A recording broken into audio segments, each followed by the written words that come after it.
And hello and welcome to Illini Drive on WPGU 1071. I'm Nathan DeHaan, joined here with Brendan Jones, Alex Aguilera on a snowy Wednesday. The snow is going to stick around for a while. What do you guys think of the snow? You guys fans of snow? I like it after it's like done falling. Like when it's like hard and it's all pushed to the side, it looks nice, but like when it's snowing, it sucks. Mm-hmm. Yeah. Snow after the holidays, I'm not here for it. Yeah, I love it.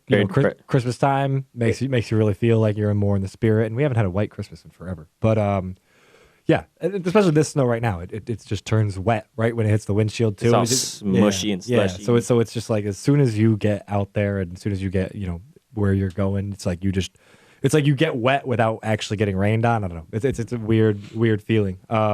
So yeah, if you're listening to us in your car right now, make sure you're driving safe. I know roads are getting a little slippery, and this snow is going to be around here for a while because, man, it's about to get cold. But this isn't a weather show. This is a show about sports, and we got plenty of things to get into, especially when it comes to Illini sports, because yesterday we had a lot. We had a lot to take in with Illinois basketball game against Michigan State. Illinois falls 70-69.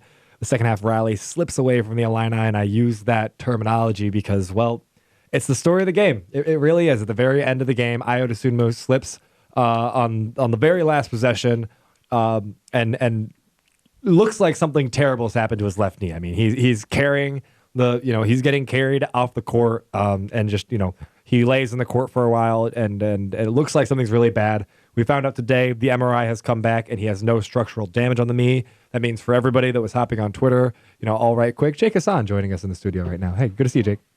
Hi. The side door to the street was closed Yeah. for the first time ever, and I'm not happy about it. Your mic wasn't on. All right, well, side door was locked for the first time ever, and I'm not happy about it, so we had to go all the way around. But it's okay, we're here. We're here. Oh, Jesus. But Ayo slips, the MRI comes back, no structural damage. Everybody on Twitter that decided to immediately say that he had tore his ACL or that he had, blown his knee out and all this stuff. Guess what? Well, you got to wait for a doctor to say something because, when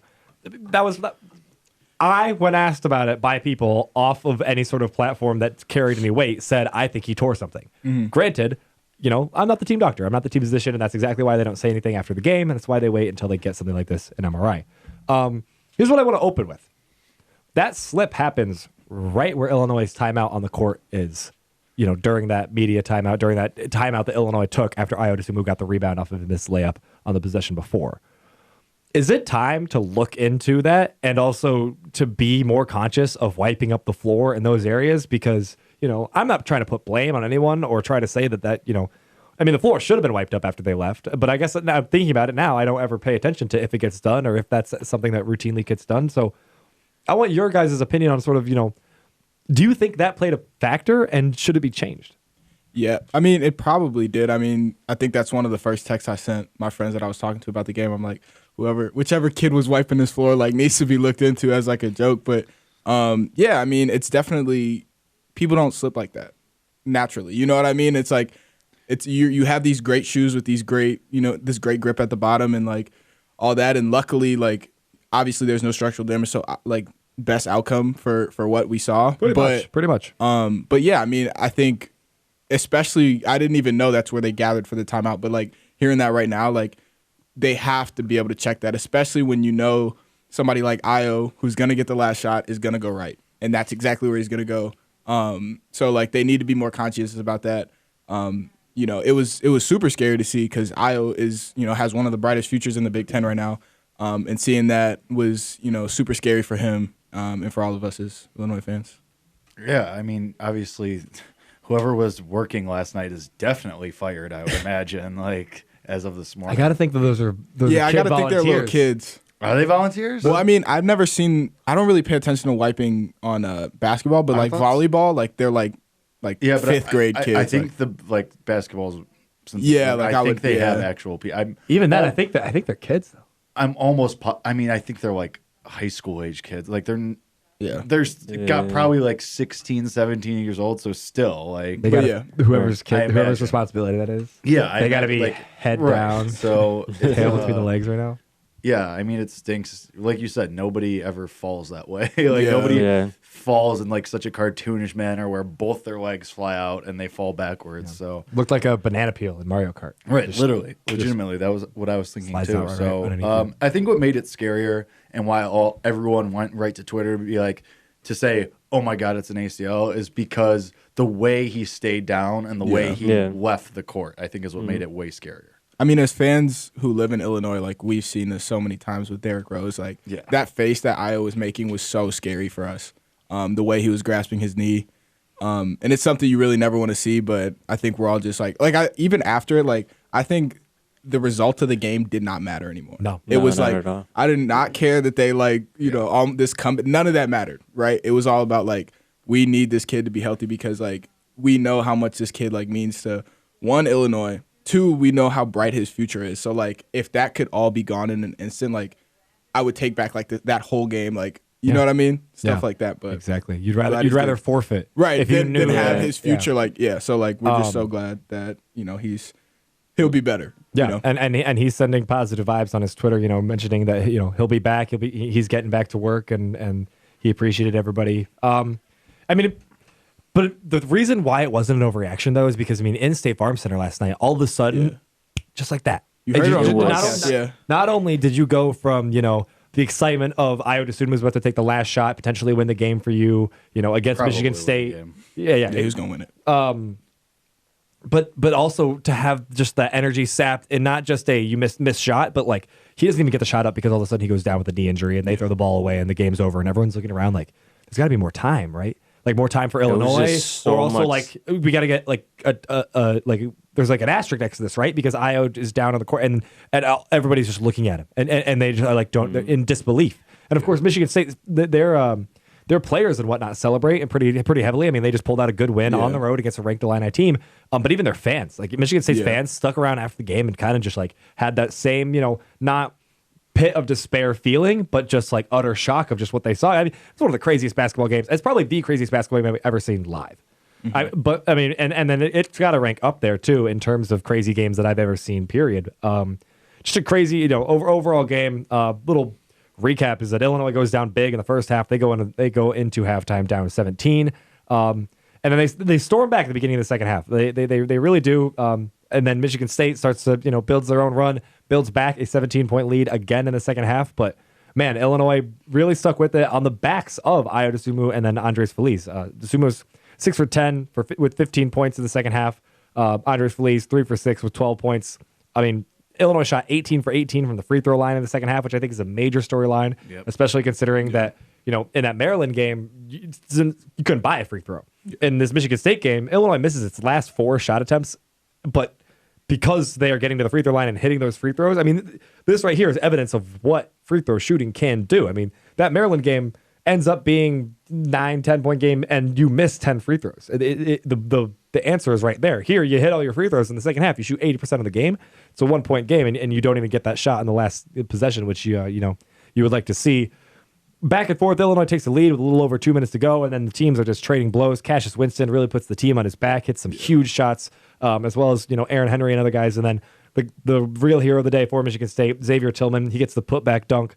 It was so aggravating hearing in the post-game comments about how Izzo's like, yeah, that's just how I drew that up. He said he wanted that ball screen, and then he pretty much told Cassius if they trap you and if they stick with you, just throw it off the glass, and told Xavier to follow away, and he does. And if you watch the tape, man, Alan Griffin, all you got to do is box him out. All you got to do is box him out instead of trying to go for that sweet block to end the game, as we saw in the Nebraska Maryland game that was happening earlier in the night. But what does Illinois need to do to fix its shooting woes? Because it feels like this is a few games in a row that we are getting bad shooting percentage out of Illinois, not great looks in general. What does Illinois, what does Underwood, what do the players have to do? I think my initial reaction is like, don't go out like to start the first half shooting threes. Like there's no reason like, and I love Georgie, but he shouldn't be shooting threes we'll get to Georgie in any game.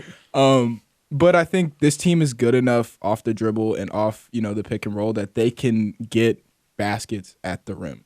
They don't need to be shooting threes. And I know they can shoot threes, and when they get hot, they're a really exciting team from three. But I think this lull in the first half it's a reoccurring thing. Like we've seen it in a lot of games.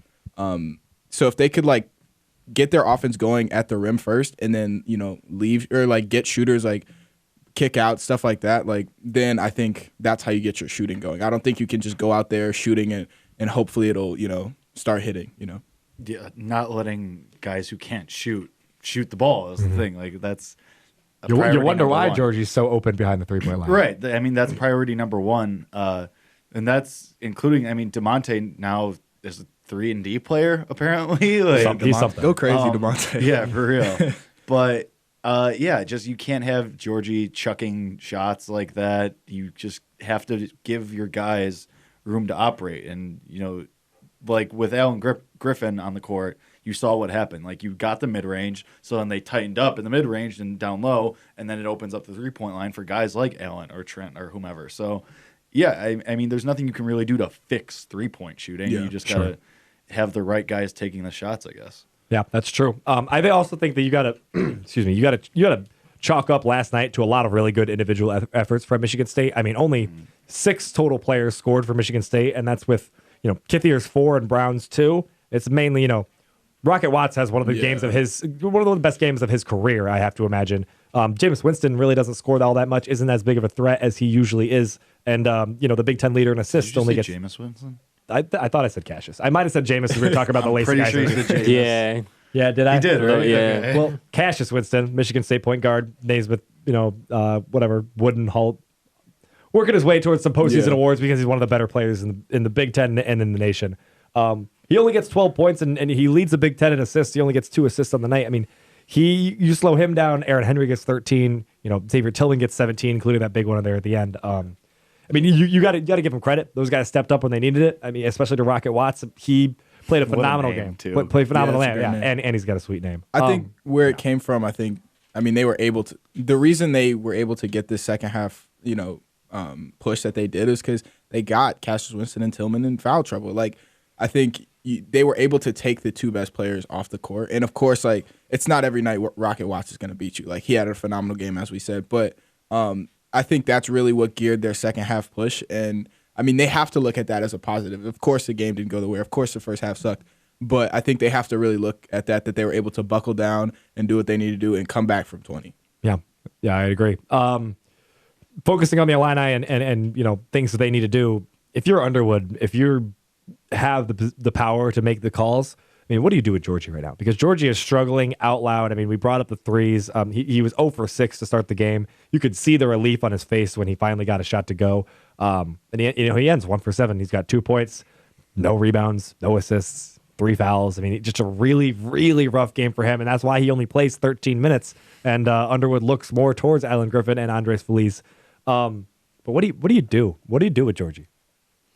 I think what I would do is, like, don't be obviously Underwood kind of did this, but, like, don't be afraid to take him out. I mean, we've seen last year, like, he can fall into some of, like, immature tendencies. And even, I mean, I was watching the game and he was trying to back Tillman up, I think, and then he, like, was pushing him and obviously traveled and then got mad. And it's like, you can't do that. And Georgie, we know, like, you're the emotional leader of this team, but that means you have to be there in the big moments. And if you're not playing well, like, you have to not be afraid to sit him. You have to know that your bench goes deep. You have Andres Feliz. You have Alan Griffin.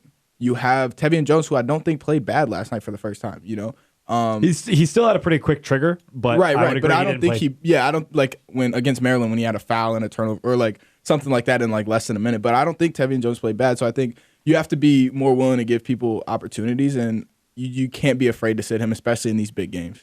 Sure, Jake, Alex, you guys. I think you have to sit him. Yeah, I just think he's so overmatched against athletic fours.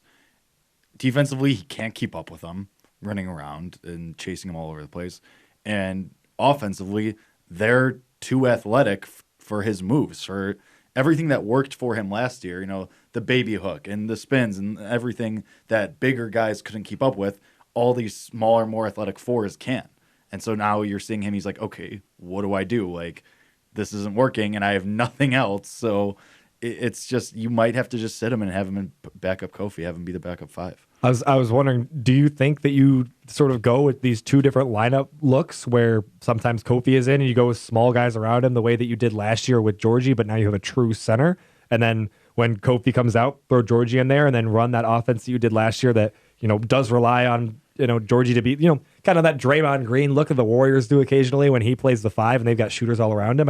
I think that's a good place to start. I think it's a good place to look because, you know, everything that, like you said, everything that Georgie did last year is still there. He's still got phenomenal footwork, and he's still got that good hook shot when he gets it going, when he can get his eyes on the rim. But man, right now things are really a struggle for him. It does not look good. No, it doesn't. Not at all. Looking ahead, we're not going to do score predictions for Rutgers because there are still so many questions that need to be answered. Too many questions. You don't know how healthy Io is. You don't know, like we brought up what Underwood does with Georgie or what that starting lineup looks like, what the minute distribution is going to be like. But what are just like keys? So just some keys for Illinois as they go to the rack against Rutgers. They haven't lost there all year. Going to be a really tough game, and it's going to be a big game for Illinois because, as good as Rutgers is and as hard as it's going to be to win there, you got to feel must-win territory because now you're looking at a 4-game losing streak if you lose that game at the rack in New Jersey. What do you guys think are some of the keys for that game? Deciding who's going to be the lead guy when Io doesn't play. You have to decide, is it going to be Trent Frazier? Is it going to be Kofi? Is it going to be Andres? You have to figure out who's going to be the new alpha and be the guy that everybody else looks to. It's probably going to be Trent, but you need to decide that within the locker room just so you're not all discombobulated. Wouldn't be surprised if it was Andres, though. No, I wouldn't. But I think you have to, I guess Andres would start with Io out. So we'll see. We will see because Underwood didn't take Andres out of the starting lineup because of play by any means. He liked that option off the bench. Andres still could be that option off the bench if you started an Allen Griffin or if you mixed lineups up in different ways. It's going to be interesting to see. Or we don't know how hurt Io is. If by some miracle Io is startable against Rutgers, then by all means start him. I don't think that it's a reality, but. Brendan, Alex, I don't know. Your keys for the game. I'm so hesitant to be like play Io because especially if he's I would love him to be 100%, feel like nothing happened because at the end of the day, even if you lose this Rutgers game, you're still looking at a tournament team, and that's when you're going to need Io. You're going to have to need him for the push in the Big Ten tournament. You're going to have to need him in March and April. So that's where I would rather see him. What I want to see if Io doesn't play, I want to see Allen Griffin be able to take a lot of shots. We haven't seen him take a lot of shots in a while. He's very efficient, and so he'll yesterday he put up 6 shots, 9 points. That's pretty efficient. I want to see him what he can do with maybe 10 shots, something like that, because you're gonna need a scoring option if Io goes out. Yeah, Alex. I would say for me, who's going to be that second guy off the bench? While Io was playing, you pretty much had Felice and Griffin coming off the bench. Those were your 2 main guys. I want to see, whether, Felice or Griffin starts, is it going to be Tevian? Is it going to be Kipper? Who's going to be sort of that second guy coming off the bench to, give that little spark. So that's what I guess I'm kind of, it may not be a big key, but I think just still something to kind of look at. Yeah, I agree. Depth just to add to that, you took the words right out of my mouth. Yeah, depth. That's something that Illinois has had all year is, yesterday at the end of the first half, granted, it's not a half that you want to emulate by any means, but no player in Illinois had more than 1 field goal. It was just atrocious. It was atrocious, but the distribution was there. Anybody can score, anybody can contribute, and there's that freedom that Illinois has to not have to rely, as much as Io and Andres have kind of been your guys scoring and Kofi and Griffin come out of your rebounders or whatever, you never had to really, really, really rely on one guy. Okay. That's going to do it for us on our Illini basketball talk. We're going to have a quick break, and we come back. Pitchers and catchers have reported. I know Jake is rearing to talk about baseball, and I want to talk about baseball too because Cubs made a signing, and I want to be excited about it, and I probably shouldn't be as excited as I am about it, but hey, it's something. It's something for this team that's been so quiet in the offseason. So stick with us. We'll be right back to talk baseball.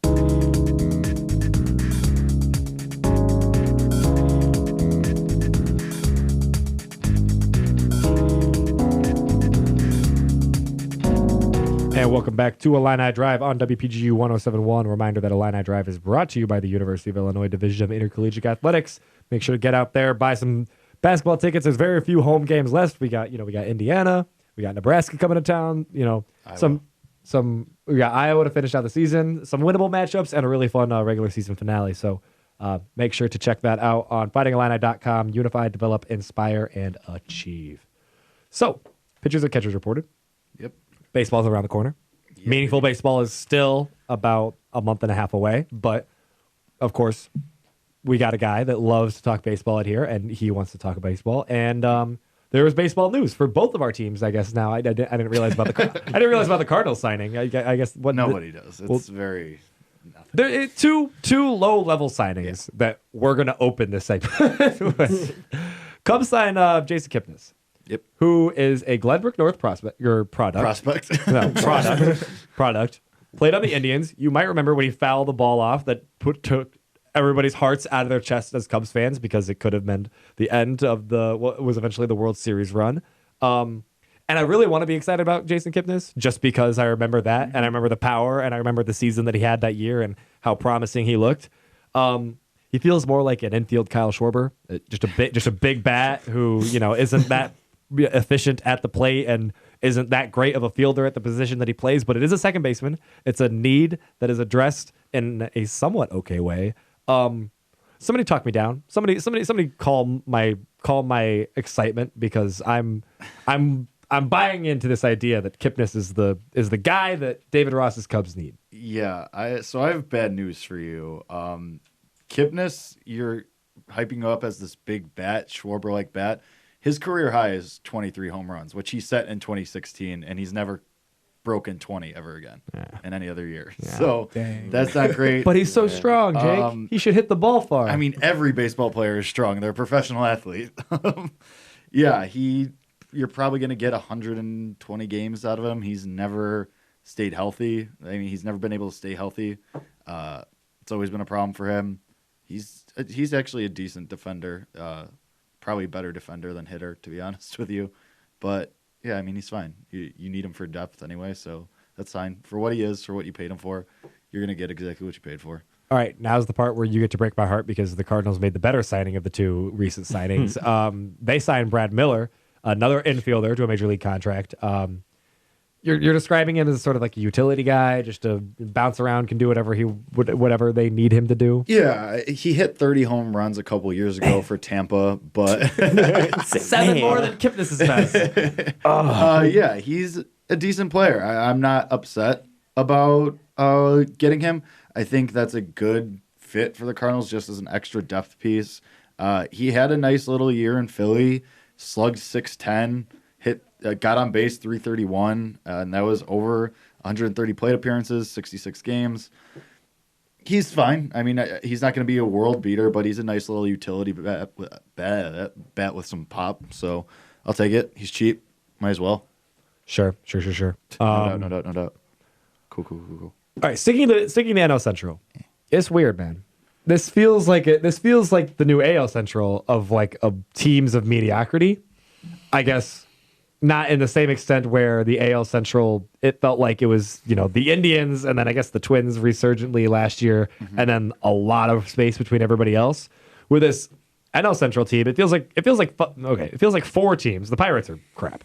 The Pirates stink, and they traded away their best player, and they got prospects for it, and they just are on the whole rebuild after whatever. I don't know who the best team in the NL Central is. I have no clue. No, and if the projections are to be believed, it's the Reds, but that's probably not going to happen.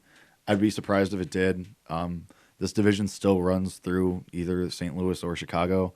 But to your comparison that this is like the AL Central, the AL Central was so mediocre and you had 3 teams at the bottom and 2 at the top. It's kind of flipped now, except in the NL Central you have 4 teams at the top and 1 at the bottom. So I think we're thinking this division's mediocre, but the reality is that all of these teams are just going to beat up on each other because Milwaukee is still going to be a wild card contender. You're expecting the Reds to be in a playoff position, and then the Cubs and Cardinals, obviously, the last few division winners. And so you have that kind of power dynamic where these teams are just going to beat the hell out of each other, and then they'll all end up with 80-something wins probably, but they're going to be all really good wins as opposed to, let's say, the Dodgers who might get 110 wins. Not to say they're not a good team, obviously, because Betts and Bellinger, but the rest of their division, right? They're beating up on the Giants and the Rockies. So, are the Rockies dead? Yeah, bad. They were alive for 1 year. But that bad where you're gonna bring in the Rockies before you even address who else? The Padres or Padres are good, man. Who's the other team in the NL West that I can't think of right now? Dodgers, Padres, Diamondbacks, Diamondbacks, and Rockies. Yeah, the Diamondbacks will be good. They got Bumgarner, they got Marte, they got Starling Marte. Yeah. All right, you got names with Ketel Marte. I want to stick with the NL Central. So, but we saw this last year with the NL East, when the Phillies, quote unquote, won the offseason, and they get Harper, and they get Real Muto, and they get all these guys. The Reds sort of did the same thing this year, not to the same extent. There's no Harper, but they got Castellanos, and they worked in some pitching and Moustakas. And they got Moustakas. So and they get a full season at Trevor Bauer, which obviously you saw how much better the Reds were with Trevor Bauer, and Trevor Bauer. I mean, he's still up there in some of the one of the better pitchers in baseball. But that doesn't always translate. Yeah, he's still up there. All right, He's good. He's good. He's not great. Okay, he's not competing for the Cy Young. You don't know. He's still your the ace. problem is you don't know which Trevor Bauer you're going to get. You could either get Trevor Bauer, who is chucking baseballs out of the stadium and putting up a 4 ERA, or you could have Trevor Bauer, who is dominating and in the Cy Young race. It just depends. I want the Trevor Bauer that's dominating but also throws baseballs. I want him to from the pitching mound. I want him into to the end outfield. every start with a baseball out of the outfield, just because it's so See if he can make alpha. I thought that was so cool. It was so cool. Dude got scared. He was like, "Ooh." He's a psycho, but He is is a fun psycho. to watch. But you don't. You've seen where winning the offseason doesn't necessarily mean that you even Correct. not even not live up to the hype, that you even make the playoffs, because as we saw in the NL East, I mean, the Nationals are World Series champions. They get into the wild card, and the Braves win the division.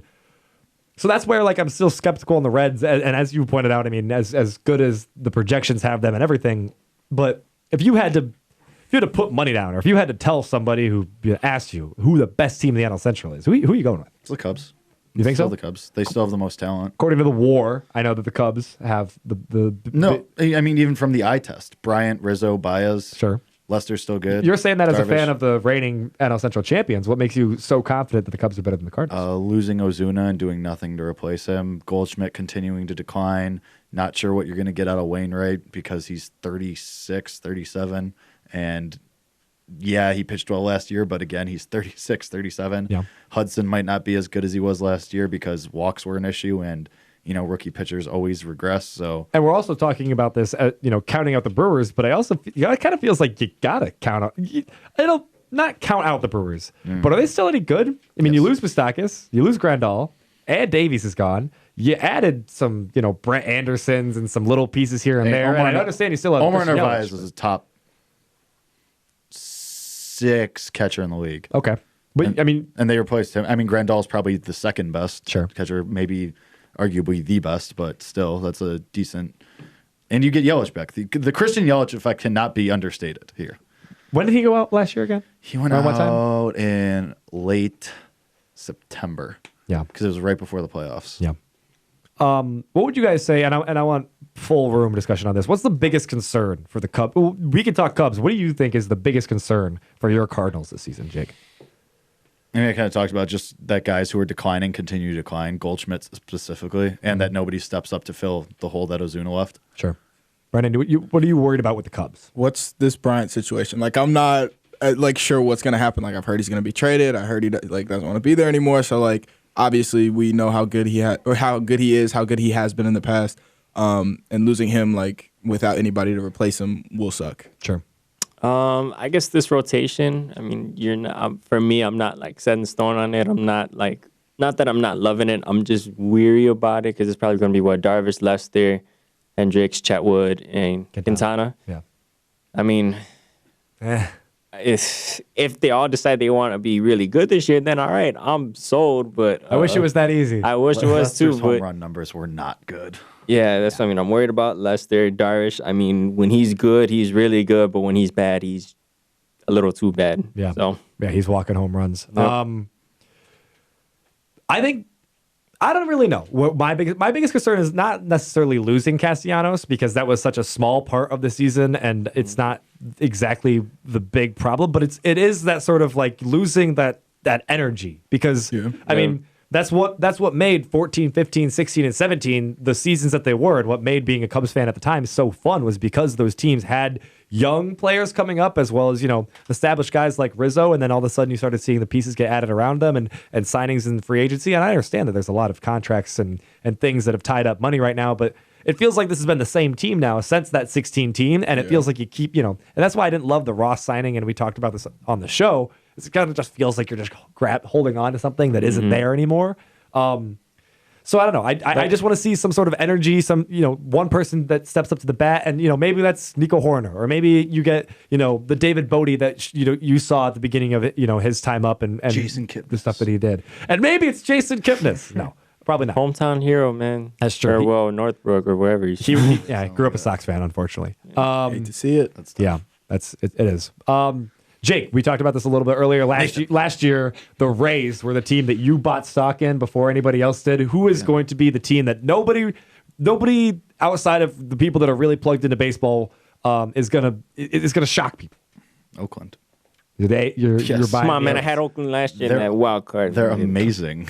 Yeah. And they have two really good young pitchers with AJ Puck and Jesus Luzardo, who have no innings limits, who are both nasty lefties, and they're amazing. They have Sean Manaea coming back. Mike Fiers is still decent. And then once you get Frankie Montas back from this PD suspension, or Gerald Cotton, if he's ever effective again, you got those guys at the back end. Why are you laughing? Because you're a baseball encyclopedia. And then their bullpen, you still have Liam Hendricks, who was an all-star, incredible closer last year. That's an awesome bullpen. And then Matt Chapman is an MVP candidate. All righty. It's hard to say nobody knows about them because they won 95+ games in the last 2 years. And they were a wild card team. And they were a whatnot. playoff team. But I think they seriously have a shot at taking the division from the Astros. He does it so seamless. I have to try Yeah. to spit out stuff like that. I actually have to try and do my research. I'm out here struggling, and Jake just Yeah. But also the Phillies buy bounce back stock in them too. Okay. I like that. That's a cool take. I actually like that take. I like that. It felt like I was talking to a stockbroker or an investment banker, the way that you had bounce back stock and whatnot. I did kind of phrase the question that way, but your knowledge about it and the way that you say it. If you want a real team that hasn't been in contention for a while, that I really really love, I am in love. Mets. I'm in Toronto. No. dumpster. Yes, Oh, hey. legitimately. The Blue Jays. Let's go. Yes, I love the Blue Jays. Just because they have such an amazing trio with Vladdy Jr. and Kevin Biggio and Bo Bichette. Amazing. They're just so good. And Justin Smoke is still a decent guy who will give you 25 to 30 homers. Randall Grichuk was decent in the outfield for them. They have a lot, and they have a lot of prospects coming up And too. then they signed. They signed Yunjin Ryu. Thank you. I was not going to even try to. Reigning ERA champ from the National League. And now See, I know. They signed Tanner Roark, who is a guy who you like as a mid-rotation starter, and they traded for Chase Anderson from the Brewers. And there we go. And that's your Blue Jays update. Shout out Canada. I like those. There are 3 teams to just keep your eye on because Definitely the Blue That's- Jays. I love the Blue Jays. this year. it's a lot of fun. It's Great. a lot of fun to have a Great little bit of uniforms, interest in another team. It's just to check another score every now and then and be like, oh yeah, they're playing well. They're playing well. All right, we're gonna take our last break, and when we come back, we're gonna talk about the NFL free agency because teams are starting to look at contracts and see what they can or can't do, and certain players are going to be free agents, and who knows where they're going to go, or are people going to retire? Are people going to return to their team? A lot of questions, and we're just going to try our shot and Some answers, And possibly. we'll do our best. We'll be right back on Illini Drive.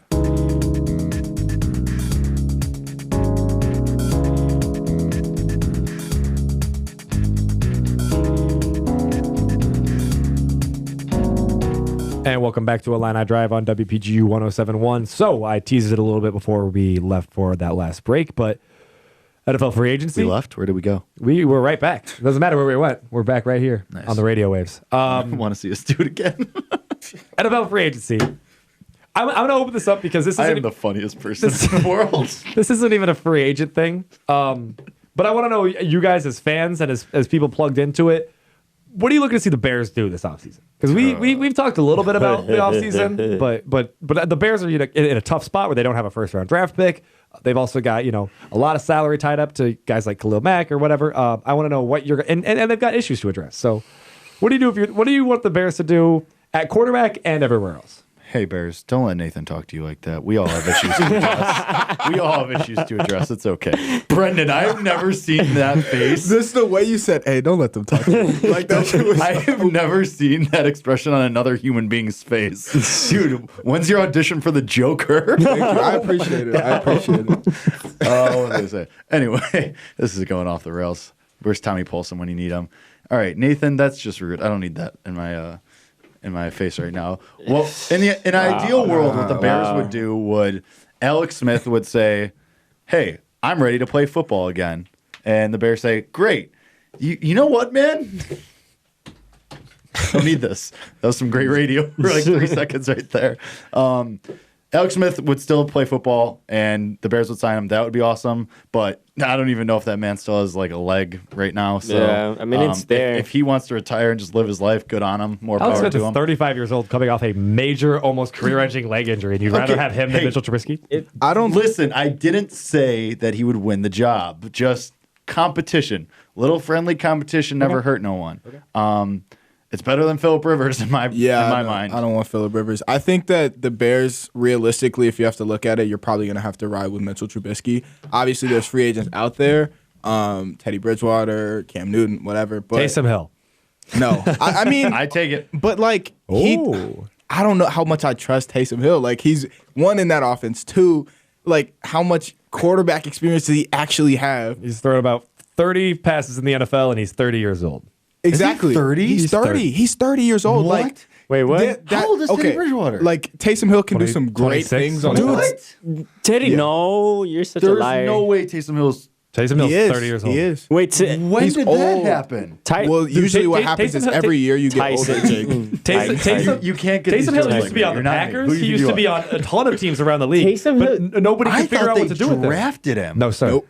No, sir. Oh my goodness gracious! His last year in college was like 2013. No, Okay. but dude, Right, he's but right, he's 29. old. He's not 30 until August. Okay, So when when the bro. season All starts, star. right. Fair. He's too old.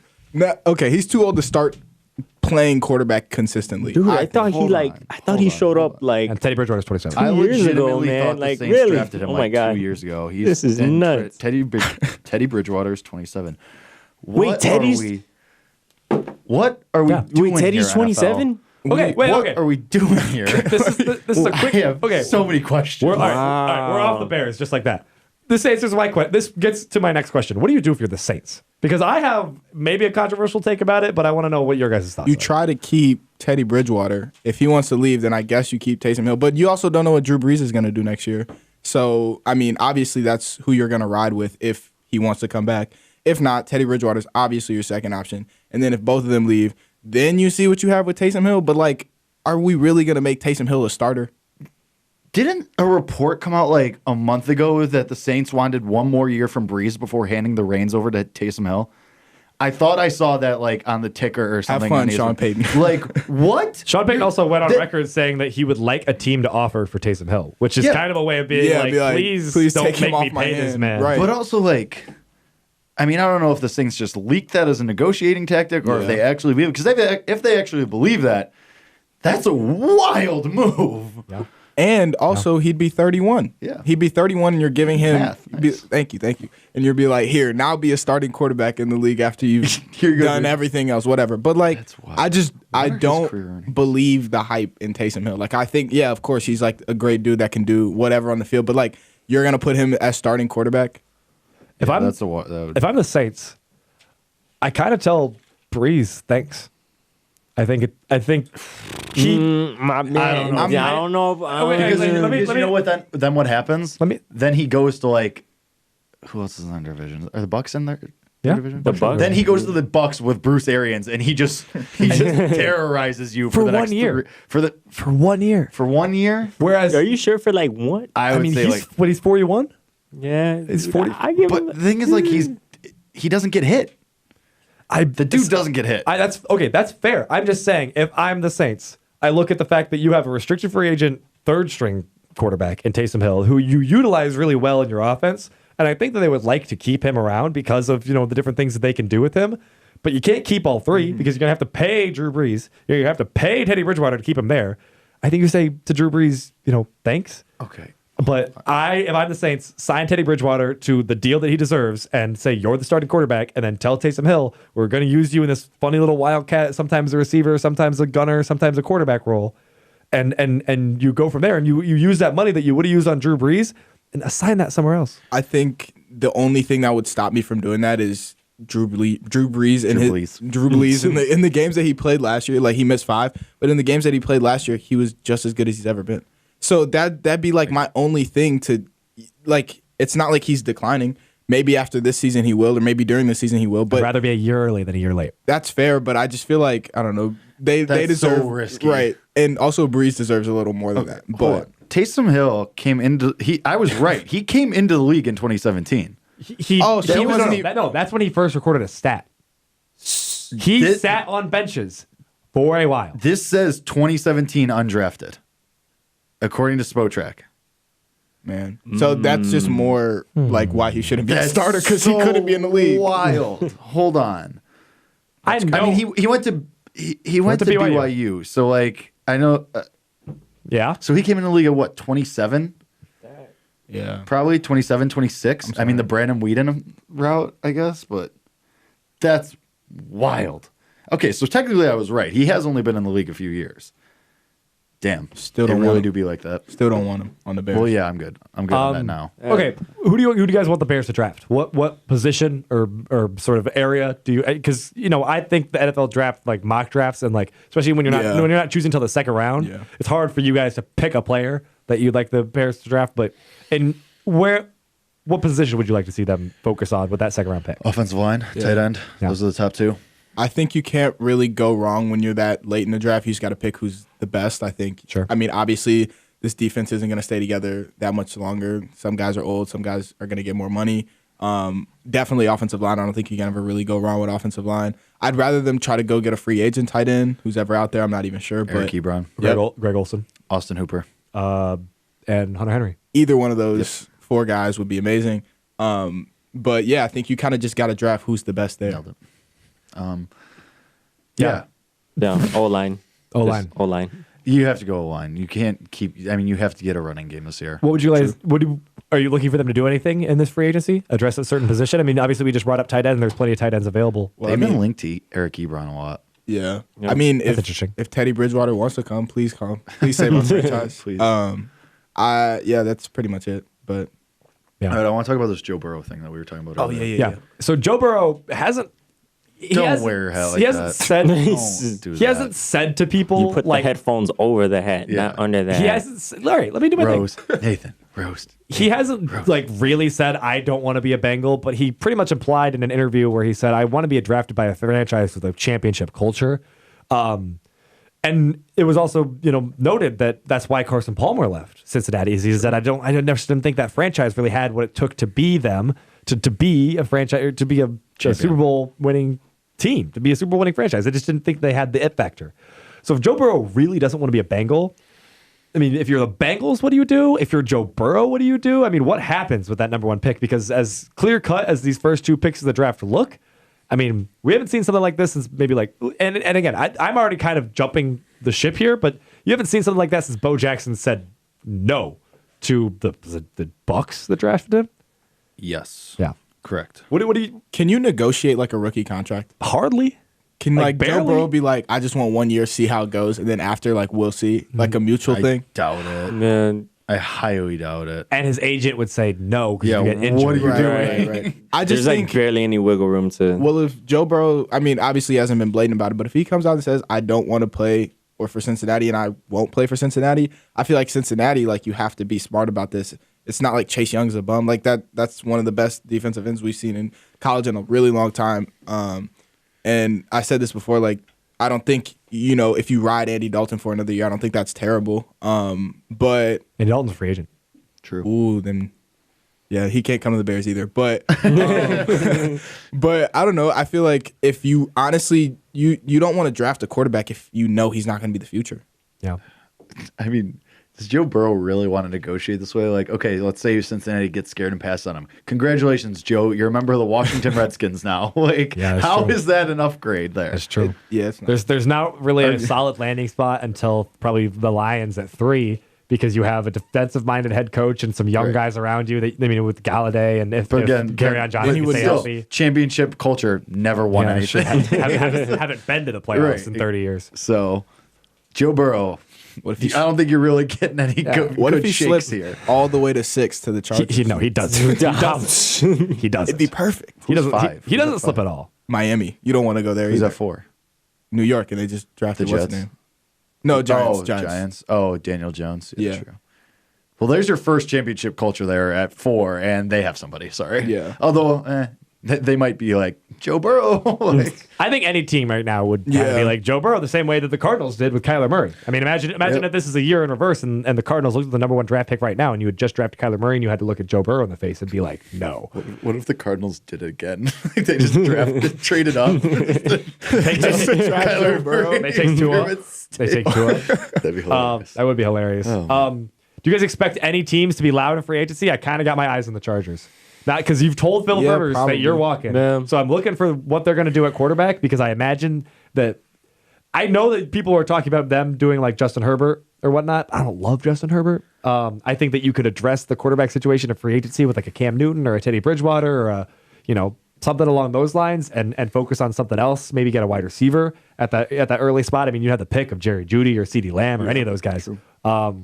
I think the Chargers might be loud in free agency. I don't know if there's any other teams you guys have maybe had your eye on or. I think the Colts will probably do some stuff. I'm surprised I'm surprised people are so into them getting off of the Jacoby Brissett trade. Yeah, I don't believe that they will do that. I've seen a lot of mock drafts say they'd pick Jordan Love out of Utah State.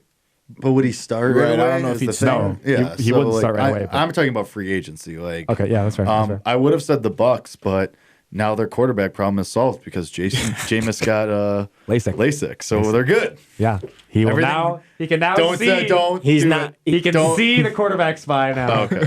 What are you gonna say? I thought you were gonna say 30-30 to 2020. I thought that's what you were gonna say. It'd be good. That's good. There's a headline somewhere. That's reading. Yeah, it's all over Twitter as soon as you open the app. I'm sorry. I've been too locked into Illinois on Twitter. I've been following the team. Well, that's just bad journalism. I'm sorry. Well, that's going to do it for us. Thank you for listening to our show today. On behalf of Alex, Brendan, Jake, and myself, I know you've been doing this just because I made a comment earlier. Yeah. Jake always talks during my closes, and I can't ever do it cleanly. But thank you for listening to our show. Make sure to tune in to Tuesday, Thursday, as they also talk about the Io DeSumo situation and Illinois basketball. I'll be here tomorrow. By the way. Oh, yeah, Jake will be here. So you get to hear Jake. Sorry, y'all. He fulfills his quota of 2 times a week. But thank you very much for listening today. Alex, What did you just say?